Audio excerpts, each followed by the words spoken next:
Now turn to section 1. You'll hear two friends planning an event. First, you have some time to look at questions 1 to 6.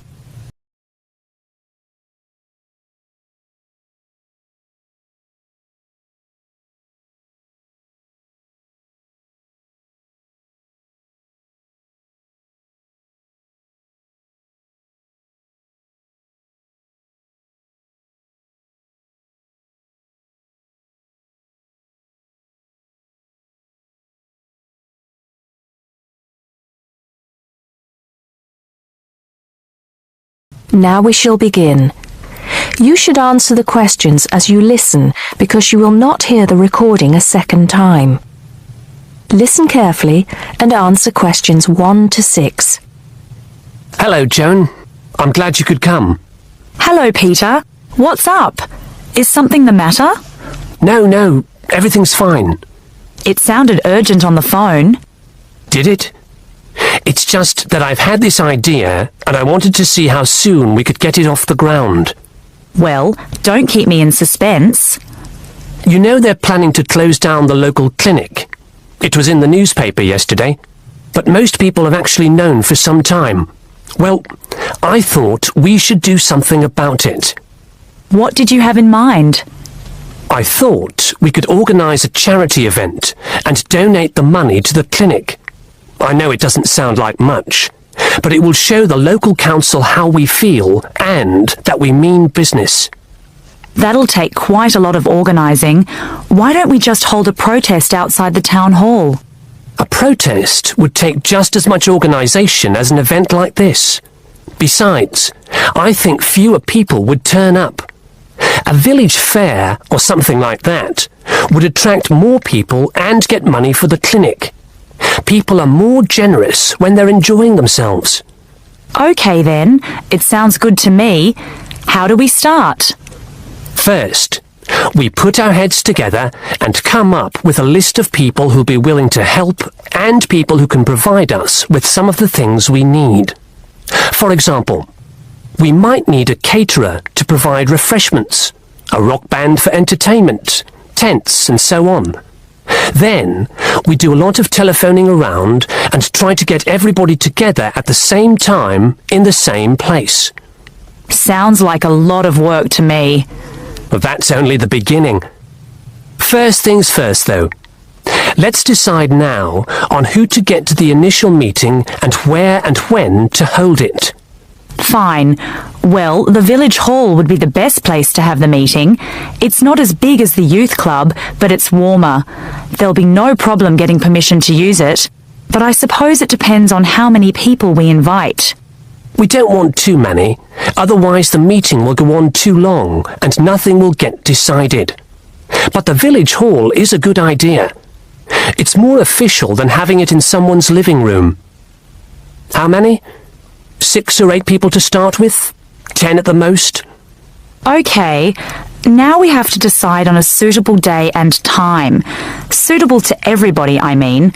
A Saturday or Sunday would seem to be the best choice because people aren't at work on those days. But they may not like the idea of giving up a part of their weekend for a meeting. Unless we persuade them it's for a good cause, or that it's to their advantage, and that it'll all be a lot of fun. We'll provide refreshments, of course. What if some don't want to give up their weekend? Then we'll give them an alternative. Say, one evening in the week after everybody's finished work. We'll see which is the most acceptable to them, then book the hall. I can do the refreshments for the meeting. I'll get Darren and Maggie to help me. I'm sure they'll be more than willing. Before you hear the rest of the conversation, you have some time to look at questions 7 to 10.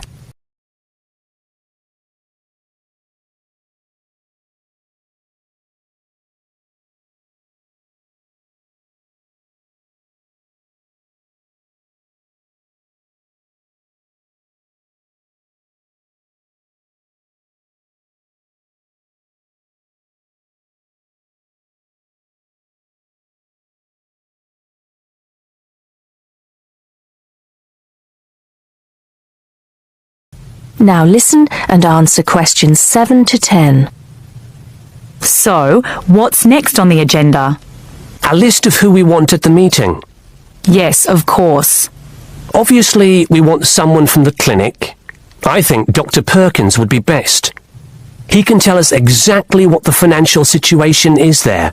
You know, how much money it takes to keep the place running, and how important it is for the community to have the clinic. The vicar too. He can rally lots of support. And Mr. Sims, our Member of Parliament. He is very busy, but I think I can persuade him to come, or get his wife to persuade him to come. I see her quite a lot socially. That's great. 2 other people I have in mind are Freddie Smith. The journalist? Yes. Well, he's the editor of the local paper now, and might be useful.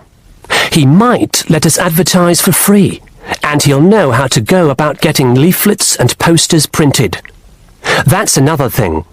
We'll need volunteers to put leaflets through people's doors and stick up posters all over the place. We can decide that at the meeting. What about the other person? What other person? You said you had 2 people in mind, Freddie Smith and... Oh yes, Mr. Gates. Mr. Gates. Do I know him? You must do. He owns Greatfields Farm. We need a large area to hold the fete. Right. So how many have we got then? 7 or 8? There's Dr. Perkins, Mr. Sims, that journalist... Freddie Smith, you mean? Yes, him. And the vicar and Mr. Gates, the farmer. That's only 5. There's you and me, that's 7. That will do for now. Let's start making phone calls. That is the end of section 1. You now have half a minute to check your answers.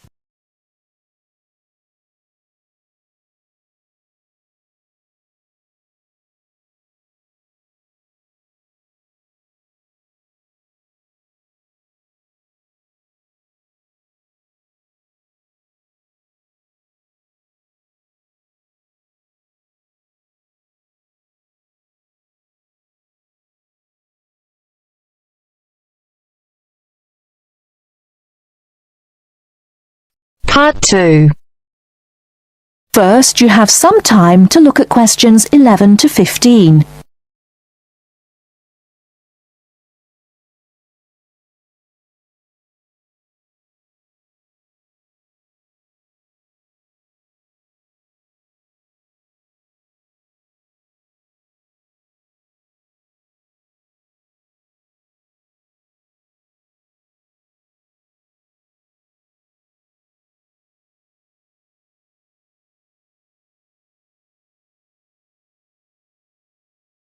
Now, listen carefully and answer questions 11 to 15. Thank you very much for inviting me here today. I understand that you all own your own home, and some of you may be interested in buying additional property here in the city, so I hope you will find the information I am going to share with you useful and informative. I'm going to talk about the situation with property here in the city. The city centre of any area is obviously going to have the highest prices, and as more and more people are competing for houses in this area, both renting and buying are becoming increasingly difficult. It is most people's dream to one day own their own house. House ownership gives us a feeling of having achieved something, and we can see clearly what we have worked so hard for all our lives. It can give us a sense of security for our old age, and a knowledge that we will hopefully have something to pass on to our children. However, buying a house, particularly for first-time buyers, is becoming more and more difficult, not only due to increasing prices, but also because of the need for a substantial deposit. For younger people, buying their first home is very difficult and often impossible. Young couples who cannot get the deposit together need to rent for a long time and sometimes forever. While traditionally homes near the centre of the city have been the most desirable, people are now looking further afield. This has happened for a number of reasons, the main one being that our style of work is changing, along with that of other countries such as the USA. In certain professions, for example sales and computing, it is no longer necessary for people to be based in an office full-time. More and more people are beginning to work from home, which means they can avoid the hustle and bustle of rush hour traffic jams into work and have more freedom to choose to live in a more rural and peaceful location. My company deals with finding property for both purchasers and renters in the city area. One of my main roles within the company is to find investment properties for people who wish to plan ahead for their future. Before you hear the rest of the talk, you have some time to look at questions 16 to 20.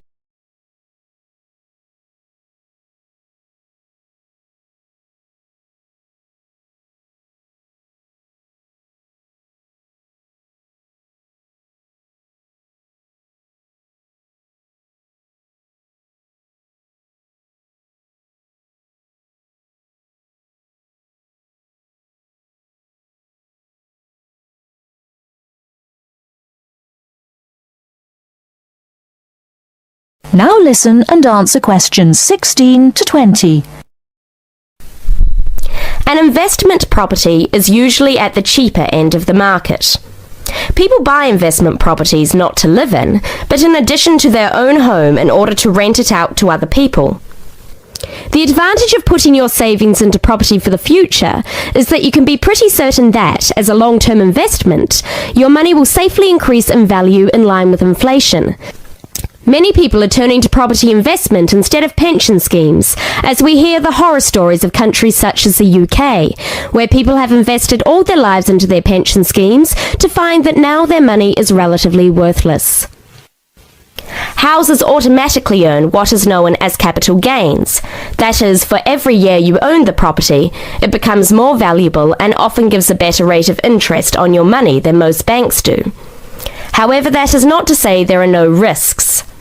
There are people who buy property when the market is high and prices are inflated beyond their true value, only to find that when the housing market slows down, they are in a state of negative equity. Negative equity is a situation that arises when you owe more for the house than the house itself is worth. In short, the best advice is to be aware of the ups and downs of the housing market. Property investment, if handled correctly, can be enormously satisfying. I hope that this has given you an insight into the basics of the property market. Thank you for listening. Please raise your hand if you have any questions and I will try to be of assistance. That is the end of part 2. You now have half a minute to check your answers.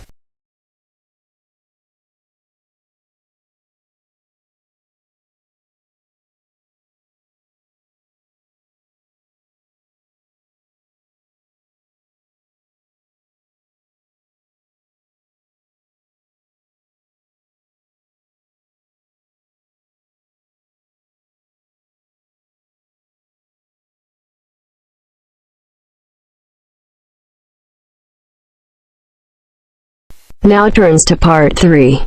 Part 3. We'll hear two business studies students, Evelyn and Mark, preparing for a seminar presentation.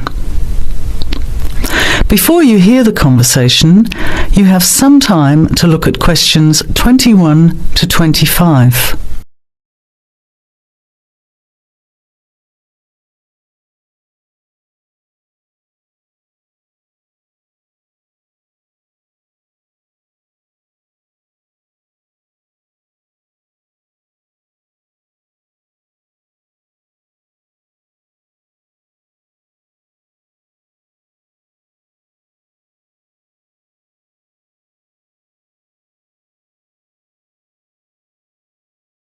Now listen carefully and answer questions 21 to 25. Well, I think the marketing of food would be a good topic. I read a very interesting article the other day about the Canadian food market. I suppose everybody's interested in food, even if it's trying not to eat. Why Canada? I know that's where you come from, but isn't it just all North America, really? No, that's why I thought this article was interesting. Although lots of U.S. companies are well established in Canada, and vice versa, there are still subtle differences between the two markets. It says here, the Canadian market is definitely not a northern clone of the U.S. I like that. And it says that if you understand these differences, it can have a big impact on successful food marketing. So I know that Canada has a big French-speaking population in Quebec. Is this what they're referring to? Not only French and English speakers, there are many different ethnic groups in Canada. It's really quite multicultural. For example, Toronto has large Asian and Italian populations, and Vancouver's got a large Asian population too. And because Canada's population is small, these groups make quite an impact, introducing new styles of cooking. So you can see lots of unfamiliar vegetables and things in the markets, and new restaurants are opening every day. It's great if you love trying out new foods, as many people do. Which kinds of food are becoming popular? Well, some Asian food, I'd say, has been popular for quite a while, like Chinese. But now, Southeast Asian restaurants are becoming very fashionable. Then there's Mediterranean, of course, such as Greek, Italian, and so on. But Caribbean and Mexican food is really taking off among young people these days. So are the supermarkets starting to stock the ingredients that are needed to prepare these foods at home? You know, all those unusual condiments and sauces. Yes, that's right. It's quite interesting going to the supermarket, isn't it? And noticing how they're introducing sections for foods of different nationalities. You can buy quite exotic products locally these days. The article mentioned that 80% of the Canadian retail market is controlled by 8 major national supermarket chains, so that when they introduce changes, they can happen quite rapidly. Okay, well, how are we going to organise this seminar then? I made some notes on the trends in the Canadian market, about changing tastes, and also patterns for where food is consumed. I thought maybe we could summarize it into a chart or table, and maybe use the overhead projector to present it. Good idea. Maybe I could have a look for similar trends and tastes in Australia and the UK for comparison. Let's have a look at what you found. Before the conversation continues, you have some time to look at questions 26 to 30.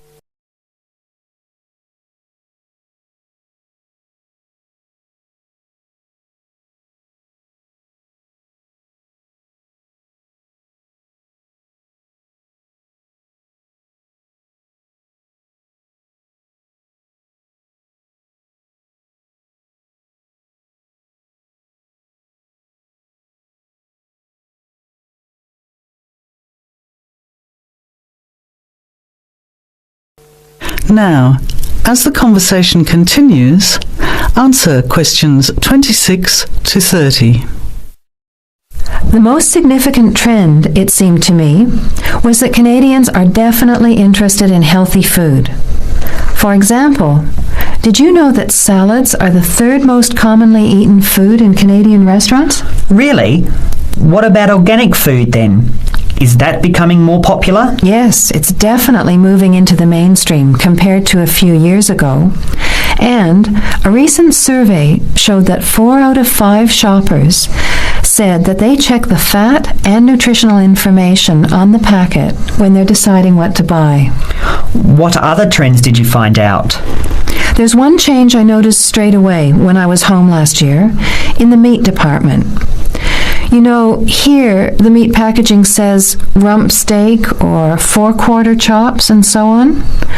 Well, they discovered that most consumers these days didn't know what to do with these roasts and rounds and ribs. So the government approved a new naming system for cuts of meat, which is related to the required cooking technique. What a good idea. I've never really understood the difference between sirloin, rump, round, and all those names. So how many new categories are there? 8. There are 3 kinds of steak, for grilling, for marinating, and for simmering. And then there's what they call quick-serve beef, for stir-fries, I suppose. And premium oven roast, pot roast, and stewing beef. It's a great idea, isn't it? I hope it catches on here. I agree. Any other trends that you thought were significant? Well, what's really interesting is what the article called mobile meals. In other words, more and more Canadians are eating meals away from home, but not just eating more junk food. They're projecting a 40% increase in snack food sales over the next 3 years, and the growth is coming from healthy snacks. You know, the ones that have less cholesterol and fat, such as muesli bars, health food bars, and those types of products. Apparently, in the food marketing jargon, they're called nutritious portable foods, which means healthy snacks. The other major trend is that young people are doing more of the food shopping these days, so marketing has to be aimed more at them, as well as more conventionally at the mother. Thanks, Evelyn. I think we'll have an interesting discussion about these trends and the comparisons with other English-speaking countries. I'll see if I can get some information about them to compare with yours, and meet you on Friday to put it together. See you then. Bye. That is the end of part 3. You now have half a minute to check your answers.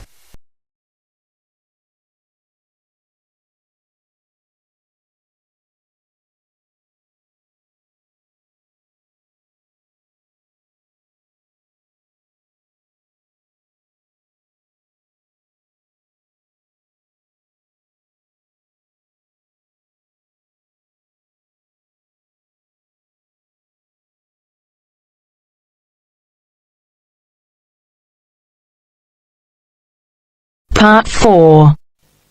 You will hear a lecturer in education talking about some experiments done in the USA to investigate the effects of reducing class sizes. First, you have some time to look at questions 31 to 40.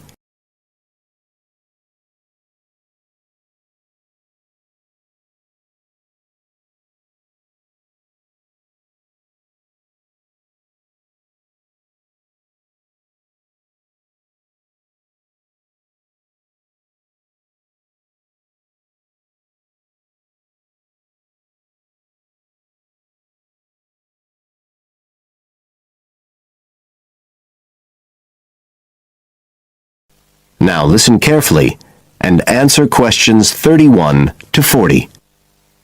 All over the world, there are passionate arguments going on about how educational systems can be improved. And of all the ideas for improving education, few are as simple or attractive as reducing the number of pupils per teacher. It seems like common sense. But do these ideas have any theoretical basis? Today, I want to look at the situation in the USA and at some of the research that has been done here in America on the effects of reducing class sizes. In the last couple of decades or so, there has been considerable concern in the United States over educational standards here, following revelations that the country's secondary school students perform poorly relative to many Asian and European students. In addition, statistics have shown that students in the nation's lower-income schools in the urban areas have achievement levels far below those of middle-class and upper-middle-class schools. So would reducing class sizes solve these problems? Well, we have to remember that it does have one obvious drawback. It's expensive. It requires more teachers and possibly more classrooms, equipment, and so on. On the other hand, if smaller classes really do work, the eventual economic benefits could be huge. Better education would mean that workers did their jobs more efficiently, saving the country millions of dollars. It would also mean that people were better informed about their health, bringing savings in things like medical costs and days off sick. So what reliable information do we have about the effects of reducing class sizes?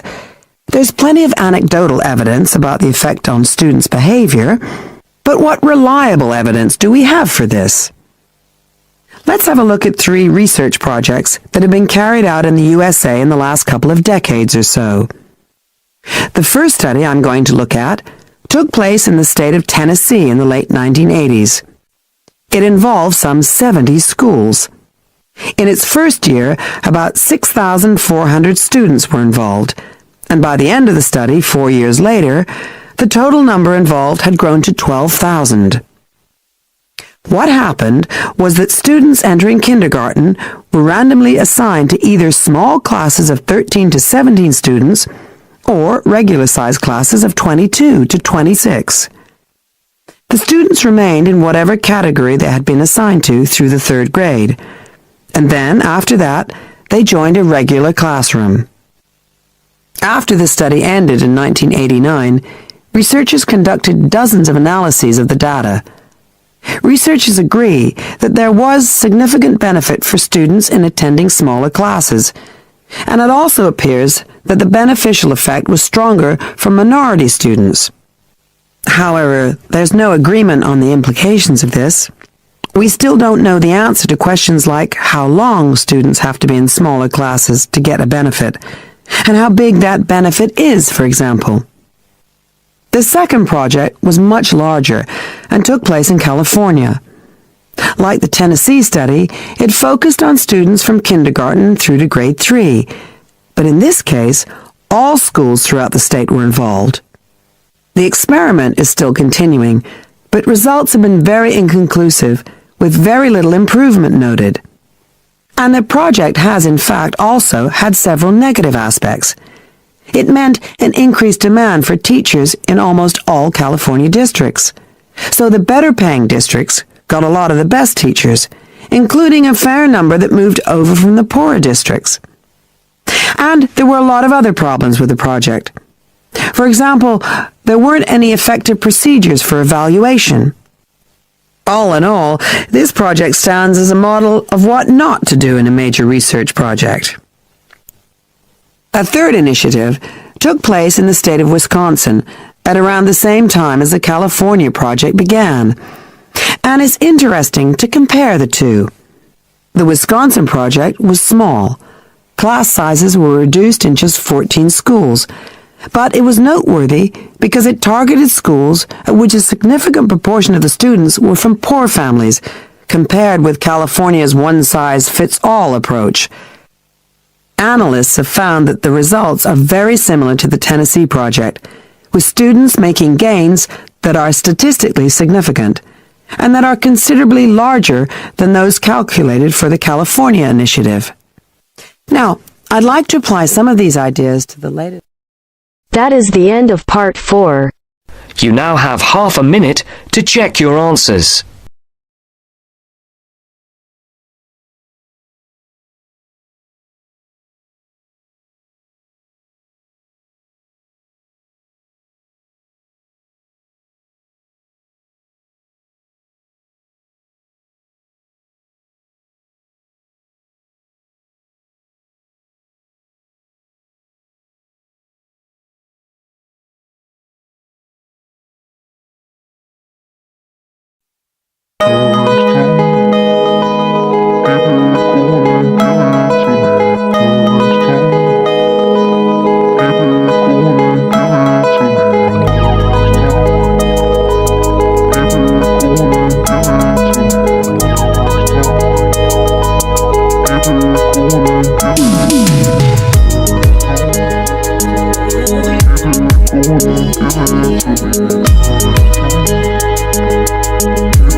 Give it